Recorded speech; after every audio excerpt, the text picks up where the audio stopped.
ਰਾਜ਼ੀ ਨਹੀਂ ਆਉਂਦਾ। ਉਹਨੂੰ ਮੈਂ ਗੱਡੀ ਦਾ ਇੰਜਣ ਕਰਕੇ ਦਿੱਤਾ, ਉਹਨੇ ਉਸ ਤੱਕ ਨਹੀਂ ਕੀਤੀ। ਉਹਨੂੰ ਮੈਂ ਗੱਡੀ ਦੇ ਇੱਕ ਇੱਕ ਪੈਪ ਚਮਕਾ ਕੇ ਦਿੱਤਾ। ਉਹ ਸਾਰਾ ਥੀਨਰ ਵਗਣਾ ਉਹ ਤਾਜ਼ੇ ਵੀ ਖੋਲੇ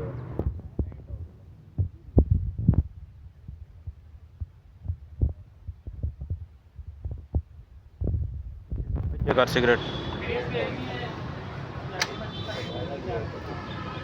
कबाड़िया वाली बात।